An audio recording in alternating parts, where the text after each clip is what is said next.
Now, y'all know we got to get into the mess. Okay, we have to get into the mess. Now, I want to go live, but your girl got bills to pay, clients to see, the world to save. Okay, but I got a little bit of time in between sessions now. Baby, the way I went to bed last night listening to him just like load the chopper and release it has made me realize don't ever mess with someone who has nothing to lose. If you don't get nothing else from this video, don't mess with someone who has nothing to lose. Okay, nothing to lose. And I think Funky Dineva has nothing to lose. Okay, but if you are new here, I'm Denise Brady. I'm a licensed marriage and family therapist, and I'm a little bit messy. Okay. Some of y'all think we just sit up and listen to people business, and that makes us a little bit messy. I don't know about all that, but make sure you hit that like, you subscribe, join the membership. It's only $1. Okay. And let's get into the mess. Let's get into it. Now it started because of this damn interview. I know Tawana somewhere rubbing her hands, laughing. Trina rubbing her feet together in the bed. Okay. Because her sister is in some more mess. And if you just keep your mouth shut, don't do interviews, people have moved on. I think some people have forgotten about the whole your teeth being knocked out, the failed promo run. A lot of people forgot. But then she had to open her mouth. Is that I went to a friend's birthday party. I gave a friend a birthday party. Mm-hmm. Okay. I don't like that. I don't like that at all because I'm telling you to your damn face, you was a bold-faced, bald-headed, goddamn liar. Okay? That night was never about me. You and Zoe and all the rest of them, y'all was looking for something to eat. Y'all called me and was asking me what. It's the details now. Some of y'all are saying that he lying. It's all the details. Okay. The Uber ride, looking for something to eat, all these small details that let me know he was there and he was holding back. He was protecting other people. But when she decided to stop protecting him, what was there to eat up in my direction? I said everything up my way, closed. I was like, we could always go to Roof Chris. Y'all said, fuck it, meet me at Roof Chris. I met y'all at Roof Chris, you and Zoe. In comes walking Mendeecees and his homeboy. Okay. Now, this is the third time that me and you have been hanging out, and out of nowhere, here comes Mendeecees. Okay. Now you can make of that whatever the hell you want to make of it. Okay. I was tired. I wanted to go home. Y'all said we going over here to Sauce in Buckhead.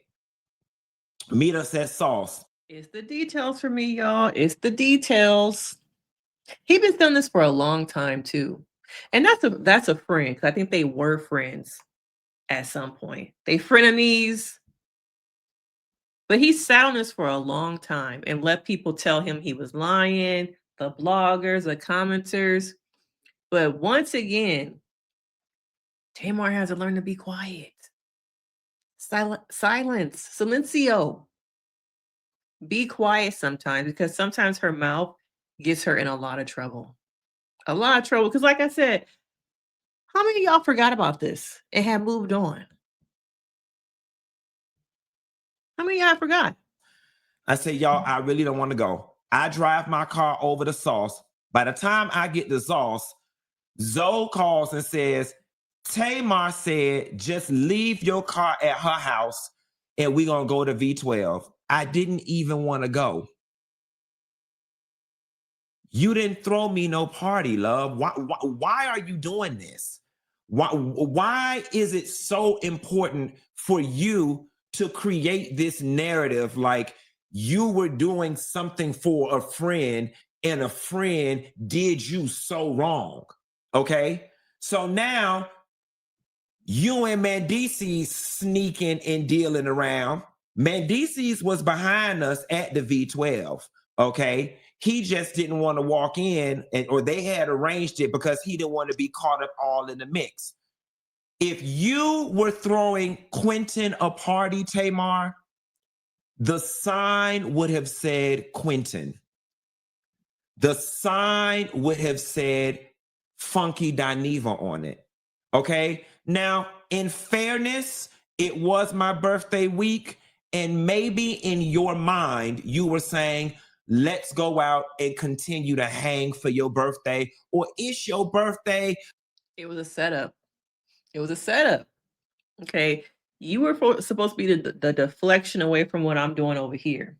And I think also people forget that, you know, Funky is a blogger. And sometimes his friendships with some of these people that he be talking about gets murky. But for some reason, people probably trust that he will put the friendship over his job of blogging. And I think in this case, Tamar thought that she could use him,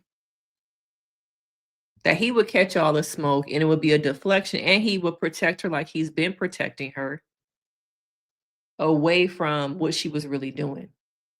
These are the type of friendships I want people to watch out for, the ones that use you for convenience. Okay, I feel like this was a scheme, a plan put together by her and her crew. And he thought he was probably just going out for a good time to probably in some way celebrate his birthday. And it's a lot of y'all who think that people are really y'all friends, but be on the sidelines playing y'all. But because of the history, because of how long y'all been friends, because of who y'all know, because y'all don't want to be alone. Y'all keep playing these people's faces and letting them know you're going to always come back. And I think that Funky is in a place now, you know what? You brought this up.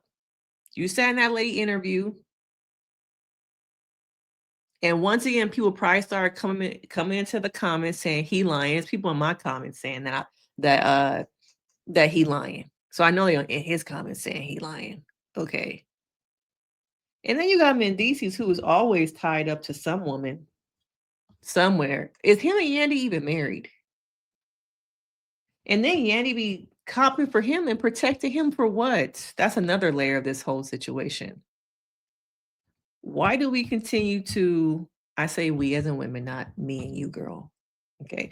Why is it that we as women continue to protect men who don't show us no protection, who continue to play in our faces? Is it for the kids? Are they really even married? Because it's not the first time that Mendeecees have been tied to somebody else, another woman, the DMs, and then Yandy gonna come on and say, "Oh, it was really me." Let's hang. But to create this narrative that you went to throw a birthday party for a friend and this friend did you so wrong, that's not right, Tamar, and it's not fair to me, and my feelings are hurt behind it. My feelings are really hurt behind you trying to create this narrative. And here is what the situation is, my love. For whatever reason, you being Tamar Braxton that you are, you like running to the internet and stirring up mess and confusion and drama. It's what you like. And see, that's the thing, the hurt. The hurt is what's powering him to speak up and talk back. It's not that he's mad. It's not that he's vindictive. It's I thought you were my friend. And that gets a lot of y'all. It's not that the anger part, it's the hurt. And sometimes the hurt comes out like, oh, he's being vindictive. She's being vindictive. I am hurt that you played me so bad. I am hurt that I allowed you into my life. I am hurt that I protected you. And you were not protecting me or our friendship. So this to me is coming once again out of the hurt of, I thought we were friends. But I'm realizing as this plays out, you were never my friend. And I don't know if Tamar is a friend to anybody but herself. And I think Tamar struggles with attention, being the baby, needing attention. And we talked about in other videos, go watch my Braxton Family Values playlist, okay? How her father set her up to need attention from men. Her mother also. Those dynamics set the tone of someone who is, to me, codependent on male relationships. I've asked this. Who is Tamar outside of her relationship with men? Same thing with her sisters, Trina, Tawanda. It's the need for relevancy. It's the need for clout. It's the need to feel seen that I continue to put myself in these situations instead of just logging off. Okay, logging off. And unfortunately, it's appearing ever so more clearly that Tamar uses people until she ain't got nothing to use from them no more. And a lot of y'all have been in friendships with the same people, but instead of y'all speaking up for yourselves, y'all suppress and continue to be friends with these people because you don't want to be alone. You ain't got no other friends. It's just who she is. It's just who he is. You need to wake up and develop some self-worth and know that you are worthy more of the bullshit that people put you through, that they use you for. But you learned early on through your parental relationships that they treat you the same way, and that's love. You internalize the toxicity that your parents showed you, that now you grew up to be a Tamar. Okay, you've grown up to think that, oh, this is love. This is love.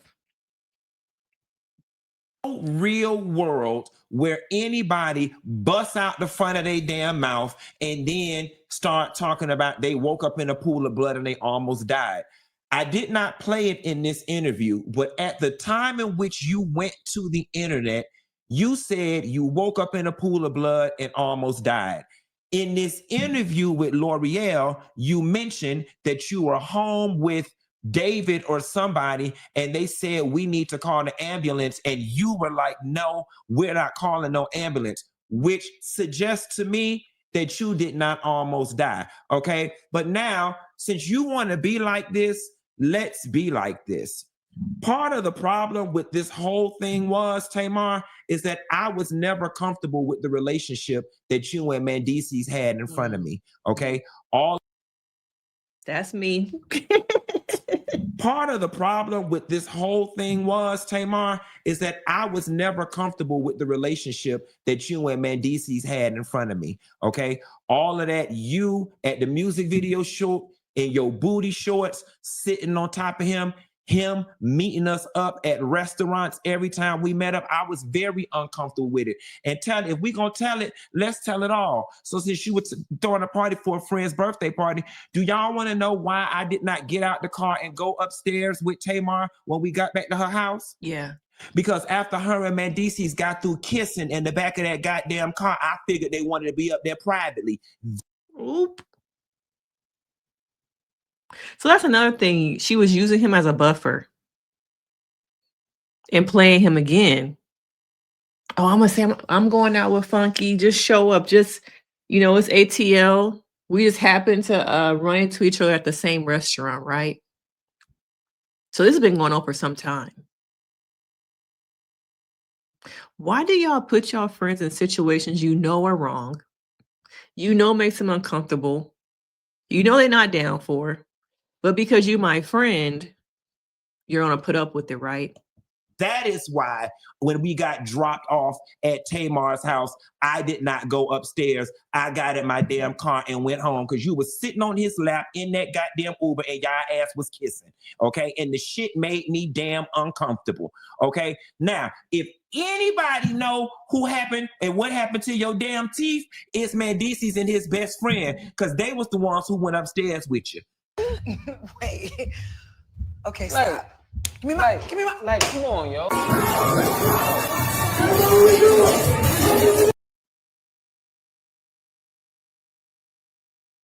Tamar loves attention, man. That clout, that attention is a hell of a drug. It's a hell of a drug. And you have to ask yourself, how long has this been going on? How long has this been going on? Okay, so now she's trying to sue him. From the desk of attorney James L. Walker, the family attorney, probably the same attorney that sent, that cease and desist, allegedly, from her brother. Okay.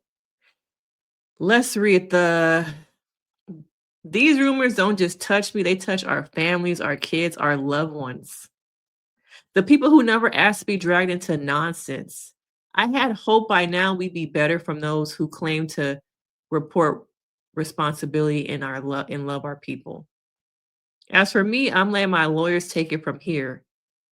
I'm staying focused on what I love, creating, storytelling, and making music and films that matter. So no denying it though. You're not really denying it. If you haven't heard Heartbreak Renegade yet, I hope you'll give it a listen. Self-promotion. Okay. Let me be clear. Oh, she does say, let me be clear. This is a lie. It's sad that the moment you achieve something meaningful, some people choose to respond with gossip and sensationalism. But so we're blaming Funky instead of looking at ourselves. Okay. If it wasn't for her coming online and saying that her teeth were knocked out,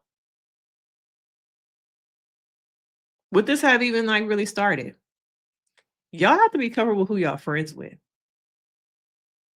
Y'all put that F and that D together, and that makes up, oh, so many different things. Y'all put so much into the friendship that you lose yourself. Okay. Now, defamation, it's going to be a little bit difficult because I'm pretty sure he can pull up the receipts that we were in the Uber together. Lawyer, you know, they just be making money. Okay, they just really be making money. Because is this really gonna go to court?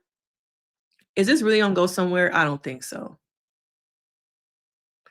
But y'all have to stop calling everybody y'all friend.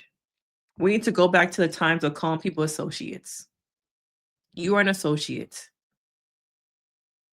Because the way she sashayed into that club, she knew, oh, everybody looking at me and my man about to be here too. And it was so random. Out of all the men in ATL, out of all the actors you could have casted, why Mendeecees? Okay, why was Mendeecees in the music video? It only makes sense that there had to be some other connection than just him playing a role. And then my other thing is like, why Mendeecees again? If you are sleeping with Mendeecees, why him? We gotta get some more self-worth, some more self-esteem. I want y'all, as we go into the end of the year, to stop calling everybody y'all friend. Everybody is not your friend. And pay attention to the thing that they're using you for. Are they pouring into the friendship? Is it reciprocal? Is it equal? Or are you being used for their personal gain? Okay, are you being used? What did she say? Tamar says, people like to trigger me hoping for a response and crash out. That's the old me. Is it boo? Is it boo? I always feel the need to defend myself, but my lawyers will this time and every time instead. I'm tired. But I'm learning to take my Tamartian's advice, use my voice to talk less. See, that's how you got here. Okay. And sing more. That's it. That's all. God bless. Thank you for my amazing attorney and team who don't lose. Now back to business. Heartbreak Renegade went #1 on my label. It's only for so long that this is going to be her voice. At some point this week, that's why I'm waiting to go live. We're going to go live probably at sometime on Friday. Because it's going to keep, unfolding. Because the one thing about Tamar, she don't know how to shut up. She don't know how to shut up. And it's going to continue throughout the week. Okay, it's going to continue. If you want to be like this, let's be like this. Part of the problem with this whole thing was, Tamar, is that I was never comfortable with the relationship that you and me. But the thing is also he wasn't comfortable, but he put up with it. Probably because you're my friend. And I love you unconditionally. And I support you unconditionally. Which, once again, is how we got in that situation, is that he feels hurt. And I think there's another layer of this, that sometimes straight women get into relationships, friendships with gay men to use them, to be adjacent and use the lingo and things like that. But I don't really know if they care for them. I really don't. This is making me think a little bit deeper about the scene in ATL. Nene had the show she was gonna have with the gay boys and things like that. But I just feel like sometimes it feels a little bit like they're being used. And Punky is a prime example of somebody being used. Okay. But y'all need to reflect on your own friendships, because half them people don't really like y'all. They gossiping, they using you, abusing you, and you still stay put. Okay, but it's time for us to move on to Kandi and Todd. Okay, Todd said, I want the monies. I was under distress. I signed that prenup under distress. Okay, I want them kids. I want the money. I want the bag.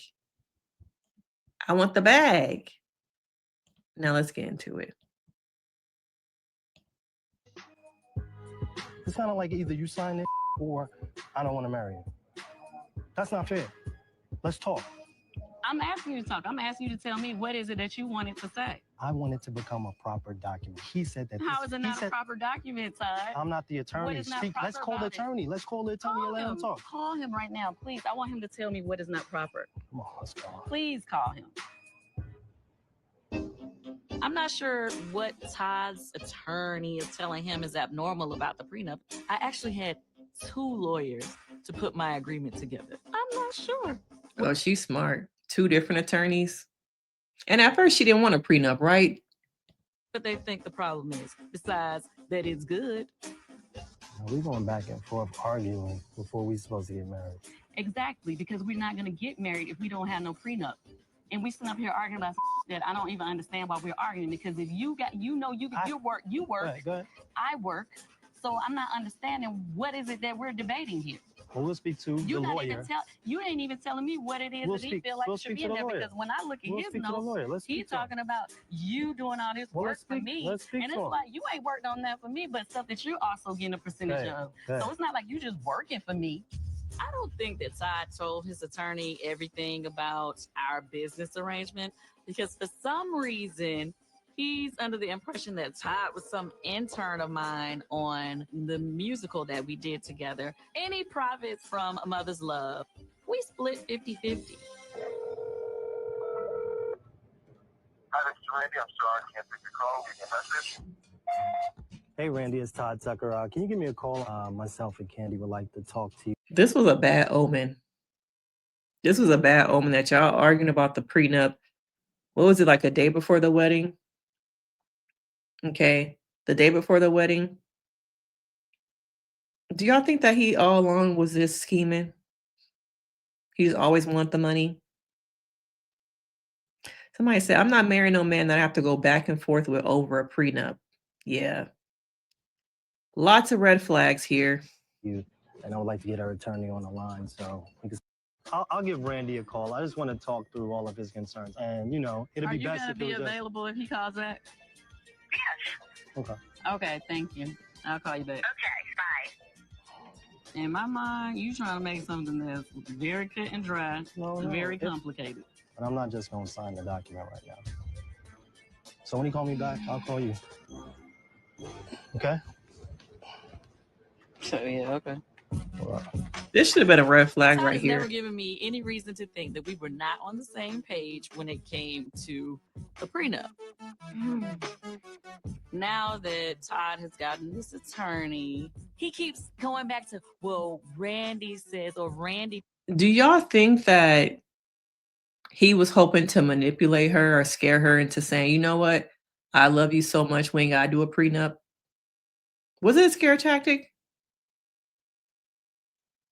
The one thing about Kandi is that she might be crying, she might be hurt. Some of y'all don't think she can sing, but she is very business savvy. She's elevated and developed so many assets since marrying Todd, and Todd has too.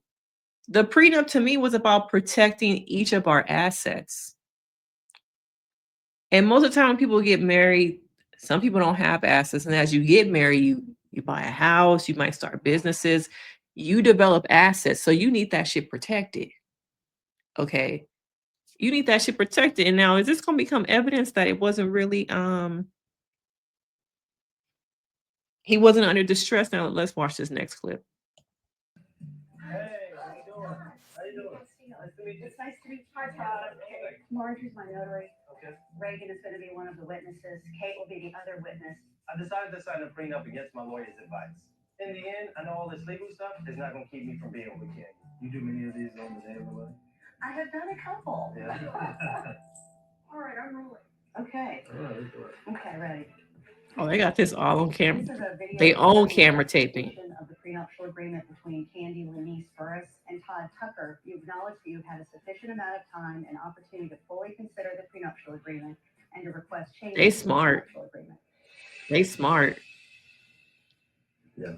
You understand that you're giving up your rights to periodic alimony, lump sum alimony, alimony in kind, attorney's fees and expenses of litigation, property settlement, equitable distribution, and community property. Yes.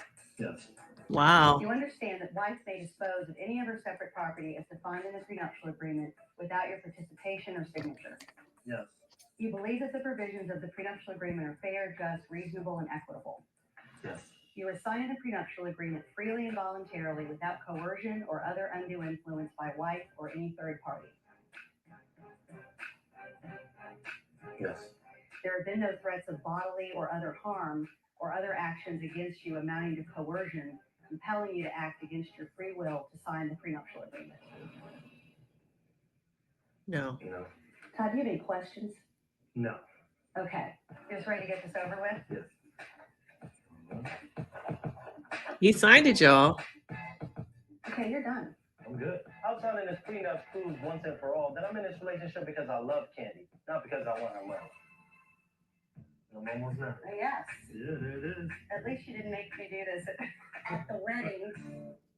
Even though I do feel you're opportunist. What do you think I'm getting out of it? What you getting out of it? I got my, and I got people that they get back to me. Everybody's looking I at me. know they looking at you. As they should. You are from New York, so you know, yeah. y'all know y'all slick. I take the slick out of slick. Okay. You know? Yeah, I believe it. Just don't let me catch you. Don't let me tell you, ain't no river high enough. Ain't no ocean deep enough. Ain't no desert hot enough to keep me off your ass, baby. She stayed on his ass for 11 years, y'all. 11 years. No lies were told. Okay. Now he's demanding that he want custody of them kids. Okay, he want custody of them kids. I know you guys reported on their divorce and, you know, all the things after 11 years. Now, over How you say you know we reported when you wrote? She wrote the stuff for me. She wrote the script for me. to deliver the I made sure you stayed up to date. Now, do y'all think that the prenup will be able to be thrown out? It seems like that Bravo got on tape, the lawyers got on tape of him saying, I was not under distress. Do you have any questions? But now it's like, oh, I see everything I'm losing that I had access to. And I don't want to lose anything. Okay, I'm not trying to lose nothing.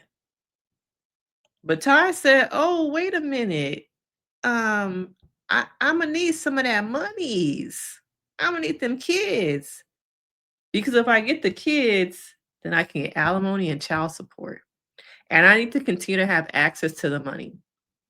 Now, this whole situation to me is making me believe that Kandi is the one who ended the relationship, not Todd. Okay. And it's going back to me wondering what is that Todd did to make her realize, oh, I'm tired of this. Now, we discussed already them having a potentially open relationship, potentially allegedly an in-house girlfriend. Now I'm starting to see reports that he had a baby on the side, allegedly, a baby on the way. I don't know. Okay. But why is it that when men divorce women who have money, who have assets, they automatically want alimony? And is there a double standard?